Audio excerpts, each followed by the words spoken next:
குழந்தைங்களா, மனுஷனோட உடம்புல இருக்கிற மிகப்பெரிய எலும்போட பேர் என்னன்னு சொல்லுங்க. டெல்மி. கனிகா மேம் ஒரு கவர்மெண்ட் ஸ்கூல்ல பயாலஜி டீச்சரா இருக்காங்க.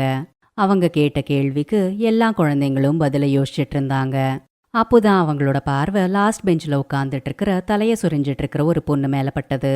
அவ ரொம்ப நேரத்துக்கு அப்புறம் ஆன்சர் சொல்றதுக்காக கையை தூக்கினா. வாவ் கரிமா, உனக்கு ஆன்சர் தெரியுமா? Yes madam. அப்ப சொல்லு.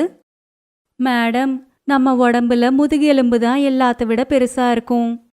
அட, வெரி குட். அதை என்ன சொல்லுவாங்க? மேடம், அத ஸ்பைனல் கார்டுன்பாங்க. Very good Garima. எல்லா குழந்தைங்களும் யோசிச்சுட்டு இருந்தாங்க. ஆனா நீ தலைய சுரிஞ்சுக்கிட்டே சொல்லிட்ட. கனிகா மேம் சொன்னதை கேட்டு குழந்தைங்க எல்லாருமே சிரிச்சாங்க. இதனால கரிமாக்கு கஷ்டமா இருந்தது.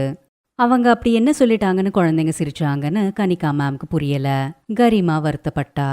இனி அடுத்த நாள், குழந்தைங்களா, ஒரு ஹெல்தி ஹியூமன் பீயிங்கோட ஹார்ட் எத்தனை வாட்டி அடிக்கும்னு சொல்லுங்க. இந்த கேள்விக்கும் குழந்தைங்க யோசிச்சுட்டு இருந்தாங்க. அப்போதான் கரிமா தலைய சுரிஞ்சுக்கிட்டே கைய தூக்கினா. வாவ் கரிமா, மறுபடியும் நீதானா? ஆன்சர் என்னன்னு சொல்லு. Madam, 60 to 100 times. Very good Garima, உன்னோட பிரெயின் ரொம்ப ஃபாஸ்டா இருக்கு. கனிகா மேம் பாராட்டினதை கேட்டு கரிமா சந்தோஷப்பட்டா. அப்போதான் ஒரு குறும்பு பையன் இப்படி சொன்னான். ஆமா, அவன் மைண்டு ரொம்ப ஃபாஸ்டா ஓடும். ஏன்னா அவன் மண்டையில பேன் கூட ரொம்ப ஃபாஸ்டா ஓடும். இத கேட்டு கிளாஸ்ல இருக்கிற குழந்தைங்க மறுபடியும் சிரிச்சாங்க. இத கனிகா மேமும் கேட்டாங்க. அவங்க அந்த குறும்பு பையனை நல்லா திட்டி விட்டுட்டாங்க. அப்புறம் அவங்க அழுதுட்டு இருக்கிற கரிமாவை பார்த்தாங்க. அவங்க கரிமாவை சமாதானப்படுத்தினாங்க. சில நாட்களுக்கு அப்புறம் ஸ்கூல்ல எக்ஸாம்ஸ் நடந்தது. ஆனா எல்லாத்துக்கும் சூப்பரா பதில் சொல்ற கரிமா எக்ஸாம்ல 100க்கு 40 தான் எடுத்தா. இந்த மார்க்கை பார்த்து கனிகா மேம் ஷாக் ஆயிட்டாங்க. அவங்க கரிமாவை கூப்பிட்டாங்க. கரிமா, இது என்னம்மா?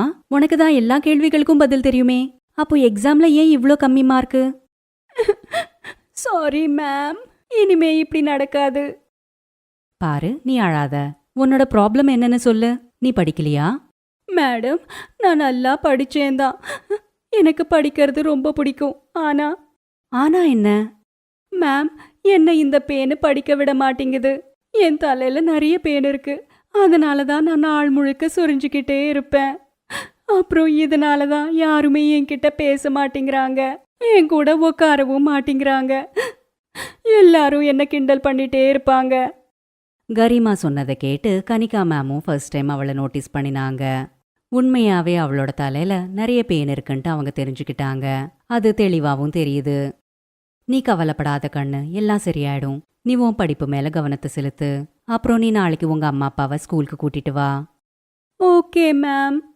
அடுத்த நாள் கரிமா தன்னோட அம்மா அப்பாவை ஸ்கூலுக்கு கூட்டிட்டு வந்தா. வணக்கம் மேடம். வணக்கம். கரிமாவை பத்தி பேசுறதுக்காக தான் நான் உங்களை கூப்பிட்டிருந்தேன். உங்க பொண்ணு படிப்புல ரொம்ப சூப்பரா இருக்கா. ஆனா அவளோட கஷ்டம் வீணா போயிட்டு இருக்கு. அவ எப்படியோ பாஸ் மட்டும்தான் ஆயிட்டு இருக்கா. ஆமா மேடம், கரிமா சொன்னா. அவளோட தலையில இருக்கிற பேனால ரொம்ப கஷ்டப்படுறா. கரிமா எங்க கிட்ட சொன்னா, எப்பவுமே தலைய சொரிஞ்சுக்கிட்டே இருப்பா. அதுக்குள்ள எக்ஸாம் முடிஞ்சு போகுது. அவளுக்கு எல்லாமே வருது. ஆனா அவளால எழுத முடியல. இதேதான் நான் உங்ககிட்ட சொல்ல வந்தேன். கரிமா அவளோட தலைய நல்லா கிளீனா வச்சுக்கணும். நீங்க தான் இதை எல்லாத்தையும் கவனமா பாத்துக்கணும். இல்ல மேடம், அது விஷயம் இல்ல. தலைய நீட்டா தான் வச்சுக்கிறா. டெய்லி குளிக்கிறா. ஆனா அந்த பேன் மட்டும் போகவே மாட்டேங்குது. அவளுக்கு இது ஒரு வியாதி. என்ன பண்றதுன்னு தெரியல. ஒரு விஷயத்த நல்லா புரிஞ்சுக்கோங்க. இது ஏதோ பெரிய நோய் எதுவும் கிடையாது. சுத்தமா இல்லனா இப்படி நடக்கிறதுக்கு வாய்ப்பு இருக்கு. இல்லனா வேற காரணங்களாலையும் இப்படி நடக்கலாம். மேடம், நாங்க இதுக்காக டாக்டர் கிட்டயும் கூட்டிட்டு போனோம். அது டர்லா டர்லா டர்லமட்டோஜி.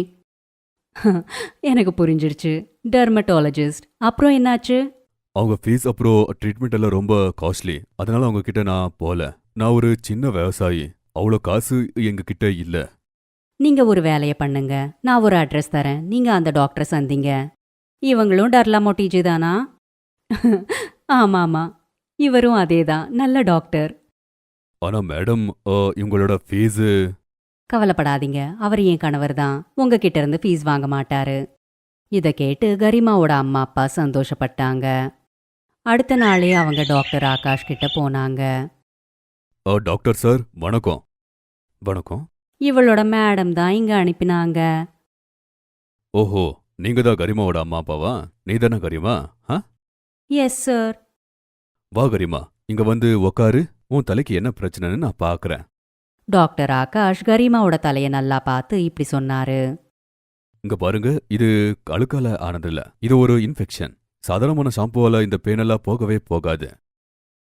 ஆனா டாக்டர் சார், இதுக்கு ட்ரீட்மெண்ட் என்ன? அட கவலைப்படாதீங்க, அப்படியெல்லாம் ஒன்றும் இல்லை. கொஞ்சம் மருந்து லோஷன் எல்லாம் நான் கொடுக்குறேன். வெளியே நீங்க வாங்கிக்கோங்க. அவங்க கிட்ட நான் அமுச்சு வச்சேன்னு சொல்லுங்க. அதுக்கப்புறம் காசு கம்மியா வாங்குவாங்க. டாக்டர் ஆகாஷும் கனிகா மேமும் ரொம்ப நல்லவங்க.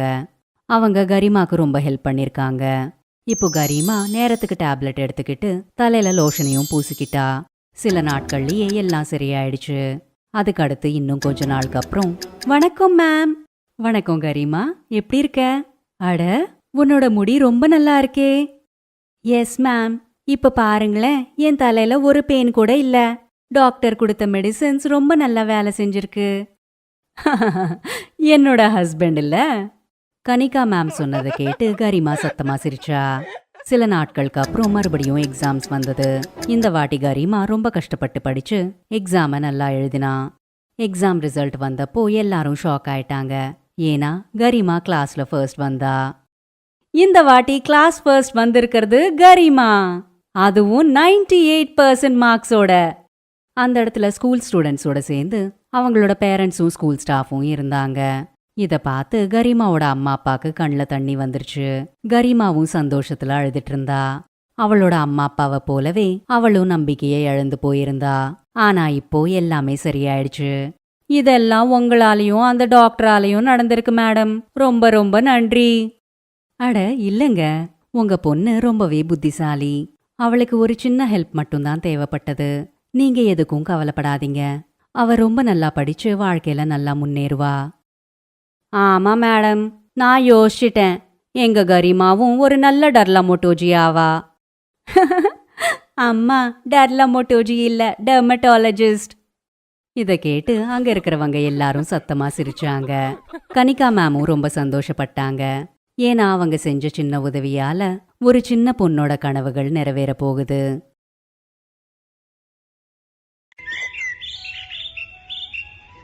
பாரு 10 வயசுடைய ஒரு அப்பாவி பொண்ணு. அவளுடைய தலையில முடி இருக்கல, அதனால அவ மொட்டை தலையா இருந்தா. அதனால அவளுடைய சொந்தக்காரங்க, ஸ்கூல்ல இருக்கிற பசங்க எல்லாருமே அவளை மொட்டைத்தலை வழுக்கத்தலை அப்படின்னு கூப்பிடுவாங்க. அதனால சில நேரத்துல அவ ரொம்பவே வருத்தப்படுவா. இத பாத்திய பிரியா, நேத்து மார்க்கெட்டுக்கு போனப்போ அம்மா எனக்காக இந்த ஹேர் கிளிப் வாங்கிட்டு வந்தாங்க. அட ஷீதல், இந்த ஹேர் கிளிப் ரொம்ப நல்லா இருக்கு. உங்க அம்மா கிட்ட சொல்லி எனக்கு வாங்கி கொடுக்க சொல்றியா? ஆ கண்டிப்பா. அட பாத்து பாத்தியா, கீழே விழுந்துருச்சு. ஓய் மொட்டை, இங்க வா. ஆ இதோ வர. அந்த ஹேர் பினை எடுத்துக்கிடு. தேங்க்யூ. சரி, உனக்கு வேணும்னா உனக்கு ஒரு செட்டு ஹேர் பின் வாங்கிட்டு வரவா? இல்ல, எனக்கு வேண்டாம். என்ன ஷீத்தல் இது? அவ அவளுடைய தலையில எப்படி இந்த ஹேர் கிளிப்பை போடுவா? அவ மொட்டை தலை மொட்டை. ஐயோ, நான் மறந்தே போயிட்டேன், இவ மொட்டை தலை இல்ல. அப்போ அங்க கிளாஸ் டீச்சர் வந்துட்டாங்க. எல்லா பசங்களும் எழுந்திருச்சு நின்னாங்க. குட் மார்னிங் பசங்களா, உங்க எல்லாருக்கும் ஒரு குட் நியூஸ் இருக்கு. நம்ம ஸ்கூல்ல ரொம்ப பெரிய லெவல்ல ஒரு ஃபேஷன் ஷோ நடக்க போகுது. அதுல நீங்க எல்லாருமே பார்ட்டிசிபேட் பண்ணணும். வாவ், ஃபேஷன் ஷோவா? அப்படின்னா நான் தான் ரொம்ப அழகா தெரிவேன். ஷீதல், உனக்கு திமிரு ரொம்ப அதிகம். நாங்களும் பார்க்க அழகா இருக்கோம், நாங்களும் தான் ஃபேஷன் ஷோல பார்ட்டிசிபேட் பண்ணுவோம். நீ இப்படி பேசுறது சரியில்லை. இல்ல இல்ல, நான் அந்த அர்த்தத்துல சொல்லல. நீங்களும் அழகா இருக்க ட்ரை பண்ணுங்க. ஆனா என்னுடைய அப்பா அம்மா ரொம்ப பெரிய பணக்காரங்க. எனக்கு காஸ்ட்லி ட்ரெஸ் எல்லாம் வாங்கி தருவாங்க. ஆனா உங்க அப்பா அம்மா வேலை செய்யறவங்க இல்ல. அவளை காஸ்ட்லி ட்ரெஸ் அவங்களால வாங்கி தர முடியாதுல்ல. அது மட்டும் இல்லாம என்னுடைய ஹேர் எவ்வளவு லாங்கா அழகா இருக்கு பாரு. நான் பார்லருக்கு போனேன்னா எந்த விதமான ஹேர் ஸ்டைல் வேணும்னாலும் பண்ணிக்கலாம். ஆனா உங்களுடைய ஹேர் பாருங்க, ரொம்ப சின்ன சின்னதா இருக்குல்ல, அதுவும் அந்த மொட்டை தலை மாதிரியே. ஷீதல் சொன்னதை கேட்டு பூஜாவுக்கு ரொம்பவே கோவம் வந்துச்சு. ஆனா அந்த நேரத்துல அவ எதுவும் சொல்லல. பாரு அழுதுகிட்டே அங்கிருந்து வந்துட்டா. என் பொண்ணை எதுக்காக நீங்க ஸ்கூலுக்கு அனுப்பி விடுறீங்க? எல்லா பசங்களும் கிண்டல் பண்றாங்க. எவ்வளவு நாள் அவ அமைதியா இருப்பா? ரொம்ப கஷ்டத்துல இந்த ஸ்கூலை சேர்த்திருக்கோம். நம்ம பட்ஜெட்ல கூட இருக்கு. அவங்க குழந்தைங்க அப்படிதான் பேசுவாங்க. ஒருத்தருக்கு ஒருத்தர் தமாஸ் பண்ணுவாங்க. பாரல், நம்ம எப்பவுமே மத்தவங்க சொல்றத தலையில போட்டுக்க கூடாது. நம்ம இப்படியே எல்லாருமே சொல்றத மனசுல போட்டுக்கிட்டே இருந்தோம்னா வாழ்க்கையை நடத்துறது ரொம்ப ரொம்ப கஷ்டமாயிரும். அடுத்த நாள் பாரு எப்பவும் போலவே ஸ்கூலுக்கு கிளம்புனா. ஆனா தினமும் போற அந்த ரோட்ல நடக்காம பக்கத்து ரோட்ல அவ நடந்து போய்கிட்டு இருந்தா. அப்ப அவ மனசுக்குள்ள யோசிச்சா, என்னமோ இன்னைக்கு எனக்கு ஸ்கூலுக்கு போக பிடிக்கவே இல்லை. எனக்கு மட்டும் ஏன் இப்படி நடக்குது? என்னுடைய தலையில ஏன் முடியல? பசங்க எல்லாரும் கிண்டல் பண்றாங்க. என் தலையிலயும் முடியிருந்தா நான் பார்க்க எவ்வளவு அழகா இருந்திருப்பேன்ல. பாரு அப்படி யோசிக்கும் போது யாரோ கத்துற சத்தம் கேட்டுச்சு. யாராவது காப்பாத்துங்க, நான் இங்க பள்ளத்துல விழுந்திருக்கேன், என்னை யாராவது காப்பாத்துங்க. அட, நீங்க யாரு? நீங்க ஏன் இதுக்குள்ள விழுந்திருக்கீங்க? ஒரு நிமிஷம் இருங்க, உங்களை வெளியே தூக்க நான் ஏதாவது முயற்சி பண்றேன். ஆனா கயிறு வேணுமே, அதோ அங்க ஒரு கயிறு இருக்கு. எப்படியோ கஷ்டப்பட்டு பாரு அந்த கயிறு மூலமா அவங்கள வெளியில கூட்டிட்டு வந்தா. உனக்கு ரொம்ப நன்றி தைரியமான பொண்ணே, ஆபத்துல இருந்து என்ன நீ இன்னைக்கு காப்பாத்திருக்க. ஒன்னும் பரவாயில்ல, நீங்க கஷ்டத்துல இருந்தீங்கல்ல, எங்க அம்மா சொல்லுவாங்க யாரு எப்போ எந்த கஷ்டத்துல இருந்தாலும் உதவி செய்யணும்னு. அதுதான் நான் இன்னைக்கு செஞ்சேன். என்னோட பேரு சோஃபியா, நான் ஒரு மேஜிக் உமன். நேற்று நைட்டு நான் மேஜிக் ஷோ முடிச்சு வீட்டுக்கு போகும்போது இருட்டா இருந்ததுல தெரியாம இந்த பள்ளத்துல விழுந்துட்டேன். நீ தான் என்னை காப்பாத்துன. நீங்க ஒரு மேஜிக் உமன் தானே? அப்ப அந்த பள்ளத்துல இருந்து ஏன் வெளியே வரல? நான் ஒரு மேஜிக் உமன் இல்லையா? மத்தவங்க மேலதான் மேஜிக்க பயன்படுத்தணும், என் மேல எனக்கு மேஜிக்க பயன்படுத்திக்க கூடாது. ஆமா, நீ என்ன காப்பாத்திருக்க. உனக்கு ஏதாவது வேணுமா? எது வேணும்னாலும் கேளு, நான் கண்டிப்பா உனக்காக உதவி செய்யறேன். உங்களால என்ன வேணும்னாலும் கொடுக்க முடியுமா? கண்டிப்பா, நீ என்கிட்ட என்ன கேட்டாலும் அதை என்னால உனக்கு கொடுக்க முடியும். என்னோட தலையில உங்களால முடி வளர வைக்க முடியுமா? எல்லாரும் மொட்டை தலை அப்படின்னு கிண்டல் பண்றாங்க. எனக்கு ஃபேஷன் ஷோல கலந்துக்கணும் போல வேற இருக்கு. அட, இவ்வளவுதானா? இப்ப பாரு, நான் இப்ப சொல்றேன், பாருவோட தலையில நீளமான முடி வளரணும் அப்படின்னு சொன்ன உடனே ரொம்ப அழகான முடி பாருவோட தலையில வந்துச்சு. அவ ரொம்ப அழகா இருந்தா. பாருல், உன் தலையில உண்மையான முடி இருக்கு, இந்த விஷயத்தை யாருக்கிட்டையும் சொல்லாத. நேரம் வரும்போது எல்லாரும் அந்த உண்மையை தெரிஞ்சுப்பாங்க. நீ எல்லார்கிட்டயும் சொல்லு, நான் போட்டிருக்கிறது ஒரு விக் அப்படின்னு. அப்புறம் உனக்கு என்னைக்காச்சும் என்னை பார்க்கணும்னு தோணுச்சுன்னா 3 தடவை என்னை கூப்பிடு, நான் வந்து உனக்கு உதவி செய்யறேன். தேங்க்யூ மேஜிக் ஆண்டி, நீங்க ரொம்ப நல்லவங்க. பாரு அவனுடைய முடியை பார்த்து ரொம்பவே சந்தோஷப்பட்டா. அவ சந்தோஷமா அன்னைக்கு ஸ்கூலுக்கு போனா. பசங்க எல்லாருக்கிட்டையும் நான் தலையில விக் வச்சிருக்கேன்னு சொன்னா. அதை கேட்டு பசங்க எல்லாருமே சிரிச்சாங்க. விக் வச்ச என்ன பெருசாக போகுது? நீ இப்பவும் மொட்டை தலை தானே? பாரு அப்ப சீத்தல எதுவுமே சொல்லல. அவ வீட்டுக்கு போய் அவளுடைய அப்பா அம்மா கிட்ட நடந்த எல்லா விஷயத்தையுமே சொன்னா. அடுத்த நாள் ஃபேஷன் ஷோ. அவ ரொம்ப அழகா ரெடியாகி ஃபேஷன் ஷோக்காக ஸ்கூலுக்கு கிளம்புனா. ஷீத்தலும் ரொம்ப காஸ்ட்லியான ட்ரெஸ் போட்டு காஸ்ட்லியான ஹேர் ஸ்டைல் பண்ணிட்டு வந்திருந்தா. பூஜாவுக்கு ஷீத்தலை பார்த்தா சுத்தமா பிடிக்கல. அவ பழி வாங்கணும் அப்படின்னு முடிவு பண்ணா. ஷீத்தல், உன்னுடைய முடியை பார்த்து உனக்கு ரொம்ப திமிரல்ல? இன்னைக்கு அந்த முடியில இந்த கம்மை ஊத்தி நான் என்ன பண்ண போறேன்னு பாரு. நீ ஃபேஷன் ஷோல கலந்துக்கவே முடியாது. ஷீத்தல், உன்னுடைய ஹேர் ஸ்டைல் ரொம்ப நல்லா இருக்கு. ஆனா உன்னுடைய தலைக்கு மேல ஒரு கிளிப் இருக்குல்ல, அந்த கிளிப்பு தான் கீழே விழுற மாதிரி இருக்கு. நான் அதை சரி பண்ணவா? எங்க விழுது? முதல்ல அதை சரி பண்ணு. அப்ப பூஜா கோவத்துல அவ கையில இருந்த அந்த கம் எல்லாத்தையுமே ஷீத்தலோட முடியில போட்டு கொட்டிட்டா. ஓ சாரி ஷீத்தல், என் கையில இருந்த இந்த கம் எல்லாமே உன்னுடைய முடியில கொட்டிடுச்சு. தெரியாம பட்டுச்சு. நான் இதை வேணும்னெல்லாம் பண்ணல. பூஜா, கொஞ்ச நேரத்துல ஃபேஷன் ஷோ வேற ஸ்டார்ட் ஆக போகுது. நீ இப்படி கம்ம கொட்டிட்டியே, என் முடிய பாரு, பார்க்க எவ்வளவு அசிங்கமா இருக்குன்னு. இப்ப நான் என்ன பண்ண போறேன்? ஷீத்தல் அழ ஆரம்பிச்சா. எல்லா பசங்களும் ஃபேஷன் ஷோக்காக கீழே ஹாலுக்கு போனாங்க. ஷீத்தல் கிளாஸ் ரூம்ல தனியா உக்காந்துக்கிட்டு இருந்தா. அப்போ பாரு அங்க வந்தா. அவளுக்கு எல்லா விஷயமும் தெரிஞ்சுது. நீ ஒன்னும் கவலைப்படாத, நான் இப்பவே மேஜிக் ஆண்டியை கூப்பிடுறேன், அவங்க உன்னுடைய முடியை சரி பண்ணிடுவாங்க. பாரு அந்த மேஜிக் உமனை கூப்பிட்டா. உடனே அவங்க அங்க வந்தாங்க. பாரு, ஷீத்தல் இத்தனை நாளா உனக்கு எவ்வளவு கஷ்டம் கொடுத்தா, ஆனா அவளுக்கு உதவி செய்ய பாக்குறியே. சரி, ஒரு கண்டிஷன் இருக்கு. நான் ஷீத்தலுக்கு முடிய கொடுக்கணும்னா நீ மறுபடியும் மொட்டை தலையா ஆயிடுவ. பரவாயில்ல மேஜிக் ஆண்டி, என் தலை மறுபடியும் மொட்டையானாலும் பரவாயில்ல, என் ஃப்ரெண்டை மட்டும் சரி பண்ணிடுங்க. ஷீத்தல் பாரு சொல்ற எல்லாத்தையுமே கேட்டுக்கிட்டு இருந்தா. அப்படின்னா பாருவோட தலையில இருக்கிற முடி விக்கெல்லாம் இல்லையா? அது உண்மையான முடிதானா? நான் பாருல எவ்வளவு அவமானப்படுத்திருக்கேன், அவளை நான் எவ்வளவு கஷ்டப்படுத்திருக்கேன்.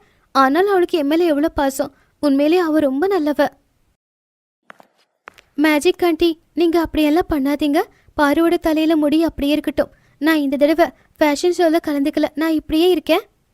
கவலைப்படாத ஷீதல், நான் பாருவுக்கு சின்னதா பரிச்சை வச்சேன். நான் இனி அப்படி பண்ண மாட்டேன். உனக்கு பாடம் கத்துக் கொடுக்கலான்னு நினைச்சேன். யாரையும் பார்த்து பொறாமப்படக்கூடாது. பொறாமப்படுறது ரொம்ப கெட்ட பழக்கம். பாரு, நீ உண்மையிலே ரொம்ப நல்ல பொண்ணு. உன்னுடைய அப்பா அம்மா உன்னை ரொம்ப நல்லபடியா வளர்த்திருக்காங்க. சரி, நீ சொன்னல, நான் ஷீதலோட முடிய இப்பவே சரி பண்ணிடுறேன். மேஜிக் ஆண்டி ஷீதலோட முடிய சரி பண்ணிட்டாங்க. என்ன மன்னிச்சிடு பாரு, நீ உண்மையிலேயே ரொம்ப நல்ல பொண்ணு. என் ஃப்ரெண்ட் பூஜா தான் என்கிட்ட ரொம்ப தப்பா நடந்துக்கிட்டா. நான் எல்லாருக்கிட்டையும் சொல்றேன் நீ ரொம்ப நல்ல பொண்ணுன்னு. சரி பாரு, நான் கிளம்புறேன். சில நாட்கள் வரைக்கும் நான் ரொம்ப தூரமா போறேன். அதனால உன்னை என்னால பார்க்க முடியாது. வந்ததுக்கு அப்புறமா உன்னை நான் பாக்குறேன். அதுக்கப்புறம் பேஷன் ஷோல பாரு ஷீதல் 2 பேரும் பார்ட்டிசிபேட் பண்ணாங்க. ஷீதல் பாரு பத்தி எல்லார்கிட்டயும் சொன்னா. பூஜா கிட்ட அவ பேசுறதையே நிப்பாட்டிட்டா. ஏன்னா பூஜா வேணுதான் அப்படி பண்ணான்றது அவளுக்கு தெரியும். அன்னையிலிருந்து பாரு ஷீதல் 2 பேரும் நல்ல ஃப்ரெண்ட்ஸா ஆயிட்டாங்க. பாரு எல்லாருக்குமே உதவி செஞ்சா. யார் ஒருத்தங்க எல்லாருக்கும் உதவி செய்யறாங்களோ அவங்களுக்கு கண்டிப்பா நல்லதுதான் நடக்கும். Thanks for watching.